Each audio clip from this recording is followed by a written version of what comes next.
வணக்கம். நான் உங்கள் மாயன் செந்தில்குமார். இன்னைக்கு நம்ம பார்க்கக்கூடிய மிக முக்கியமான ஒரு பதிவுன்னு கேட்டிங்கன்னா, உடல் சூடு. இந்த உடல் சூடு தான் அத்தனை வியாதிகளுக்கும் காரணம். அத்தனை பிரச்சனைகளுக்கும் காரணம். இந்த உடல் சூடை எப்படி சார் நம்ம கண்ட்ரோல் பண்ணுறது? உடல் சூடு கண்டிப்பாக தேவை.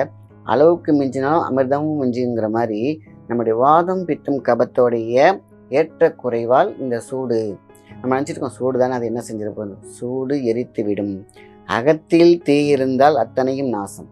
அதான் அகத்தி இருக்கக்கூடாது. அப்போ அகத்திக்கு அகத்திக்கீரை, அதான் நம்ம முள்ளால் எடுக்கிற மாதிரி அகத்திக்கீரை மாதம் ஒரு முறை இல்லைன்னா மாதத்துக்கு 2 முறை அகத்தி, நிறைய நாள் எடுக்கக்கூடாது. அகத்தில் உள்ள தீயை, அதாவது சூடை பேலன்ஸ் பண்ணக்கூடிய விஷயம். முல்லை முள்ளால் எடுப்பது போல் அகத்தியை அழிப்பது, முல்லை முள்ளால் எடுப்பது போல் அகத்திக்கீரை மாதத்துக்கு 2 தடவை ஃபிக்ஸ் பண்ணிக்கோங்க. எப்படி வேணாலும் இருக்கட்டும். நல்ல எண்ணெய் சட்டியில் நல்லெண்ணெய் போட்டுக்கோங்க. அகத்திக்கீரையை நல்லா வதக்கி, இந்த முருங்கைக்கீரையெல்லாம் சாப்பிடுவாங்க பார்த்தீங்களா, அதே மாதிரி வதக்கி சாப்பிடுங்க. ஸோ வெங்காயம் போட்டுக்கோங்க. வெங்காயம் கண்டிப்பாக சேர்க்கணும். சின்ன வெங்காயம் ரொம்ப ரொம்ப பெஸ்ட்டு. எதை பஸ்ட் பண்ணணுன்னா ஹீட்டை. ஸோ அகத்தில் இருக்கக்கூடிய கெட்ட கொழுப்பு, சுகர் சேர்ந்துருக்கு பார்த்தீங்க, சுகர்னால படிவங்கள், அழுக்குகள், டீடாக்சிஃபிகேஷன், இது எல்லாம் நடக்கும். அப்போ தான் வாதம், பித்தம், கபத்தை பேலன்ஸ் பண்ணி விட்டுடுது. பேலன்ஸ் பண்ணுறதுனால உடல் சூடும், அதாவது ஒரு கேஸ் அடுப்பில் இருக்கக்கூடிய இந்த ஹீட்டை சிம்மில் கொண்டு வரதுக்கான ஒரு மிகப்பெரிய ஒரு கீரை என்னன்னு கேட்டிங்கனாக்கா அகத்திக்கீரை. ஹையஸ்ட் சுகர் இருக்குது, அதுவும் தீ தான். ஹையாக இருந்துச்சுனாலே வியாதினாலே தீ தான். கோபம்னாலும் தீ தான். சொல்லுவாங்க இல்லையா, நீ ரொம்ப கோவப்படுற அப்படின்னா குளிர்ந்து விட்டு எரியக்கூடிய அந்த நெருப்பாக இருக்கக்கூடாது. நல்ல அழகான தீபமாக வாழ்க்கை இருக்க வேண்டும். உள்ளமும் அப்படி தான் இருக்கணும். உள்ளத்துக்குள்ள இருக்கக்கூடிய உடல் உறுப்புகளும் அதுதான். மிதமான சூடு, the light weight and light heat. Light heat தான் உங்களுக்கு லைட் வெயிட்டான ஒரு வாழ்க்கையை கொடுக்க போகுது. எல்லா உறுப்புகளையும் இன்றைக்கி நம்ம என்ன பண்ணுறோம், அகத்தில் இருக்கக்கூடிய சூடு நம்ம மைக்ரோ ஓவனில் வச்ச மாதிரி சுருங்கிடுது, ரொம்ப கஷ்டப்படுது, இயங்க மறுக்குது, இயங்க தயங்குது. சூடு. நீங்கள் நல்ல வெயிலில் வெறும் செருப்பு இல்லாமல் நடப்பீங்களா? கொதிச்சிட மாட்டீங்க. தள்ளி குதிச்சு பக்கத்தில் நிழலை தேடி ஓட மாட்டீங்க. அது மாதிரி தான் நம்ம உறுப்புகளுக்கு உடல் சூடு. கண்ணு பொங்குது, தூங்க முடியல, தெரியுது. எப்படி சார் குறைக்கிறது? ரொம்ப சிம்பிள். இந்த அகத்திக்கீரை மறந்துடாதீங்க. அதே மாதிரி வெந்தயக்கீரை, அதுவும் பார்த்திங்கன்னா வாரத்துக்கு ஒரு தடவை எல்லாருமே. இன்னைக்கு குழந்தைங்களுக்கு முடி கொட்டுது, காரணம் ஹீட்டு, ஸ்கேல்பில் ப்ராப்ளம் வருது, சொரியாசிஸ் வருது, ரத்தம் கெட்டு போகுது. ஏன் கெட்டு போகுது? உறுப்புகள் இயங்க மறுக்குது, தயங்குது. அதனால் அதோட சீரோட்டம் ரொம்ப தயங்குது. ஸோ அப்போது என்ன பண்ணுறோம், வெந்தயக்கீரையை நம்ம என்ன பண்ணுறோம், சாப்பிடணும். எப்படி சாப்பிட்ணும்? வெந்தயக்கீரையாகவே கிடைக்கிது இல்லையா? வெந்தயத்தை 12 hours, அதாவது எப்படின்னா 12 மணி நேரம், இல்லைன்னா மினிமம் நைட்டு ஊற வச்சு காலையில் எடுத்துக்கலாம். 12 hours நம்ம நல்லா அதில் முளை கட்டி வச்சிடணும். அப்படியே ஒரு துணியில், வெள்ளை துணியில் வெந்தயத்தை ஒரு கைப்பிடி போட்டு முளைக்க வச்சிருங்க. வீட்டில் 4-5 பேர் இருக்காங்கன்னா 5 கைப்பிடி போட்டுக்கோங்க. வெந்தயம், முளைத்த வெந்தயம் சுகர் பேஷண்ட்டுக்கு வரப்பிரசாதம். நல்லா முளைக்க வச்சு லைட்டாக 1 inch வளர்ந்த பிறகு அப்படியே மென்று சாப்பிட்ருங்க. நல்லா சாப்பிட்டு பாருங்கள், இன்சுலின் சுரக்க தொடங்கும். இது இன்னொரு இன்சுலினும் சுரக்கும். இது மாற்றாக இன்சுலினுக்கு பதிலாக வேலையும் செய்யும். இது ரொம்ப ரொம்ப முக்கியமானதா. ஸோ இன்றைக்கி பாடாய்படுத்தி கொண்டு இருக்கிறது எல்லாத்துக்கும் சர்க்கரை குறைபாடு தான். அதேமாரி பிபி, இது பேலன்ஸ் ஆனிச்சுன்னா, ஹீட் பேலன்ஸ்னால் பிபியும் பேலன்ஸ் ஆகும். ஹை ஹீட்டு, சோலார் பிளெக்ஸ், நம்மளோட தொப்புள் அரங்கம் 72,000 நாடியும் சூடாக இருந்துச்சுன்னா எப்படி இருக்கும்? தலை வெடிச்சு போயிடும்ல, தலை சூடு, மண்டை சூடு வந்துடுது இல்லையா?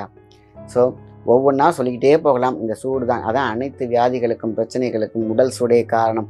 அதனால தான் மாதத்துக்கு 2 தடவை அகத்திக்கீரை, வாரத்துக்கு 2 முறை வெந்தயக்கீரை. மீன்ஸ் கீரைனாக்கா நம்ம அப்படியே முளைக்கட்டினதாக எடுத்துக்கலாம். முடியாத பட்சத்துக்கு ஊற வச்சு கூட எடுத்துக்கோங்க. பட் முளைக்கட்டினா ரொம்ப ரொம்ப ரொம்ப சூப்பர். இது ரொம்ப முக்கியம். அடுத்தது தான் தொப்புள்ள தேங்காய் எண்ணெய் போடுறது. நைட்டு படுக்க போகும்போது யாரெல்லாம் தொப்புள்ள தேங்காய் எண்ணெய் போட்டு தடவிட்டு படுக்கிறாங்களோ அவங்களுக்கு சூடே இருக்காது, நல்ல தூக்கம் இருக்கும், இன்சோமோனியா பிரச்சனை இருக்காது, ஸ்ட்ரெஸ் இருக்காது, ஆன்சைட்டி இருக்காது.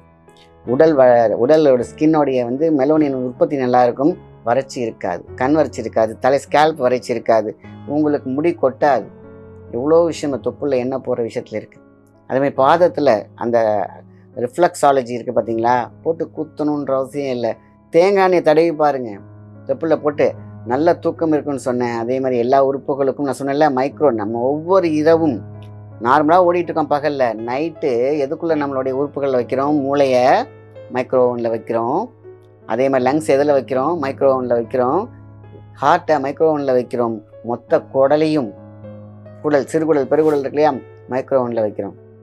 அப்போ பாருங்கள், கொஞ்சம் கொஞ்சமாக நம்மளே அறியாமல் அந்த உறுப்புகள் சிங்க் ஆகும், சுருங்க தொடங்கும், இயங்க மறுக்கும். அப்புறம்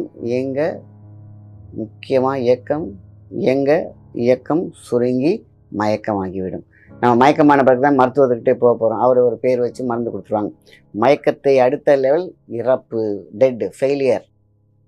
ஒன்றா காரணம் உடல் சூடு. அதனால தான் தொப்புளில் எண்ணெய் வைங்க அப்படின்னு சொன்னேன். ஸோ இந்த கீரை வகைகள், வெந்தயம் ப்ளஸ் தொப்புளில் எண்ணெய் வைக்கிறது மூலமாக ரொம்ப சிம்பிளாக, உடலில் அக்கறை உள்ளவர்கள் இந்த வீடியோவை மறக்காமல் ஷேர் பண்ணுங்கள். குழந்தைங்களுக்கு மெமரி லாஸ், டோபமின் பிரச்சனையில், குவாலிசம், சவுண்டு, அடமெண்ட், நான் முயலுக்கு 3 கால் தான் சொல்கிறேன், அத்தனை இதுவுமே குறைய தொப்புளில் எண்ணெய் வச்சு பாருங்க. அவங்களுக்கு டோபமின் பேலன்ஸில் இருக்கும்போது சொன்ன பேச்சு கேட்பாங்க, மெமரி இருக்கும், படிக்கிறது நிற்கும், விளையாட்டுத்தனம் இருக்காது. அதாவது நீங்கள் சொல் பேச்சு, இது இன்றைக்கி எல்லாரும் இங்கே வீடியோ பார்க்குற அத்தனை பேரண்ட்ஸும், இந்த குழந்தைங்க நீங்கள் கூப்பிட்ட உடனே திரும்புகிறாங்களா பார்த்தீங்கன்னா உடனே திரும்ப மாட்டாங்க. பிகாஸ் மொபைல் பார்க்கறதுனால டோபமின் அவங்களுக்கு ஒரு சொட்டு தேங்கான உச்சந்தலையில் தொப்புளில் பாதத்தில் தடை விட்டு நைட்டு படுக்க வச்சு பாருங்கள். அவங்க படிப்படியாக அவ்வளோ ஃபேஸில் ஒரு சாந்தம் இருக்கும். இப்போல்லாம் எல்லாத்துக்கும் பார்த்தீங்கன்னா கண்ணு விரைச்சி இருக்குது, முகம் பார்த்திங்கன்னா ஒரு டென்ஷன்லேயே இருக்கிறாங்க. பரபரப்பாக சுறுசுறுப்பாக இருக்கிறது குழந்தைகளுக்கு அழகு. ஆனால் இந்த பரபரப்பு டிஃப்ரெண்ட். அதனால தான் தேங்காய் எண்ணெய் ஒன்றே மிகப்பெரிய ரிசல்ட் கொடுக்கும். அதனால் மறந்துடாதீங்க. தேங்காய் எண்ணெய் சாதாரணமாக நினச்சிடாதீங்க. வாரத்துக்கு ஒரு தடவை தேங்காய் பால் வெல்லம் போட்டு கொடுக்க பழகுங்க. குடிச்சிட்டாங்கன்னா நல்ல பழக்கம் இருக்கும். 1/2 டம்ளர், குழந்தைங்கள 10 வயசுக்கு மேலே 1/2 டம்ளர் தேங்காய் பால் கொடுத்துருங்க. டோபமின் பேலன்ஸில் இருக்கும், எல்லா உறுப்பும் சில்லுன்னு இருக்கும். அதுக்குன்னு சளி பிடிக்காது, கவலைப்படாதீங்க. குழந்தைங்க 10 வயசுக்கு மேலே படிக்கிற குழந்தைங்க 12th படித்தாலும் சரி, நான் கண்ணு முழிச்சு படித்தாலும் சரி, நீங்கள் தேங்காய் பால் 1 டம்ளர் இல்லைன்னா 1/2 டம்ளரில் நாட்டு சக்கரை போட்டு கொடுத்து பாருங்கள். நல்லா ஸ்ட்ரென்த்தாக, ஹெல்த்தியாக, மைண்ட் பிரைண்டாக அவ்வளோ ப்ரில்லியண்ட்டாக இருப்பாங்க. படித்தது அப்படியே நிற்கும். படிக்கிற குழந்தைங்களுக்கு தேங்காய் பாலும் கொஞ்சம் ஒரு சிட்டிகை மஞ்சள் சேர்த்துக்கலாம் தேவைப்பட்டா, இல்லை பனங்கற்கண்டோ இல்லை நாட்டு சர்க்கரையோ போட்டு கொடுத்து பாருங்கள். அவ்வளோ சோர்வு இல்லாமல் களைப்பாமல் நைட்டு கண் முழிச்சு படிக்கிற குழந்தைங்களுக்கு எல்லாமே இதை கொடுக்கும். ஆக இந்த உடல் சூடு தான் இவ்வளோ பிரச்சனைக்கு காரணம். இதை ஃபாலோ பண்ணாலே மிகப்பெரிய ரிசல்ட் இருக்கும். குழந்தைங்களை கவனிச்சிக்கோங்க, நம்ம உடம்பை நம்ம கவனிச்சிக்கணும். இந்த சின்ன சின்ன டிப்ஸ் தான் நம்மளுடைய மிகப்பெரிய நல்ல வாழ்க்கைக்கும், ப்ரில்லியண்ட்டாக நல்ல பிரைட்டாக இருக்கக்கூடிய வாழ்க்கைக்கு, ஹெல்த்தியாக வாழக்கூடிய விஷயம் இதை அடங்கும். நல்ல விஷயத்தை மட்டும் ஷேர் பண்ணுங்கள். நன்றி, வணக்கம்.